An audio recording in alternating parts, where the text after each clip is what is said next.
Je vais partir en vacances parce que finalement ça fait longtemps que je n'ai pas pris de vacances. Partir une semaine et je vais être avec mes enfants, voilà, pour regarder un peu cette incroyable année. Ouais. C'est 2 incroyables années. Et quand je dis 2, c'est 3, c'est 4, c'est 5, ça fait 5-6 ans que tout ce qui m'arrive est assez fort. Toujours en action entre les films, les chansons, le bouquin, la tournée, la retournée, l'autre tournée, et puis entre 2 tournées, faire une tournée acoustique. Voilà. Donc ça fait du bien de se poser un peu, mais pas dans le sens de se reposer, j'ai pas l'impression d'être fatigué, j'ai l'impression d'avoir probablement besoin de me ressourcer et d'aller rechercher quelques respirations, quelques inspirations, quelques angles. Surtout des angles, parce que les sujets que j'ai envie d'aborder, oui, ça, ils sont là, ils sont autour de nous, ils sont dans l'air. Mais l'angle, le point de vue, ce qui fait la différence, c'est toujours ça qui me taraude un peu. Peut-être 2015 sera un petit peu plus dans la création, dans la récréation ou dans la recréation.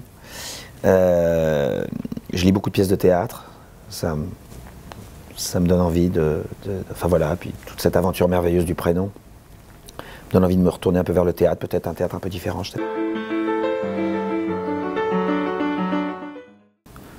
Il lui dit: tu m'as pas trahi en tout cas. T'as pas trahi ce qu'on s'était dit, t'as pas trahi la route, t'as même été plus loin sur plein de trucs. Puis t'es resté cohérent, quoi.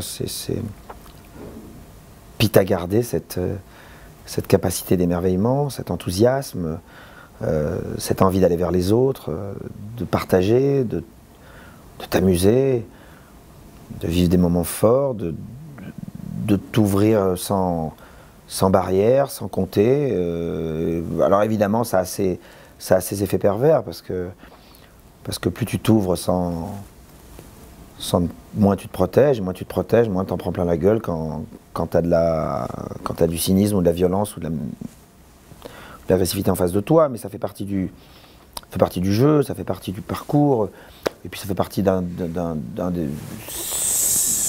des modes de construction aussi.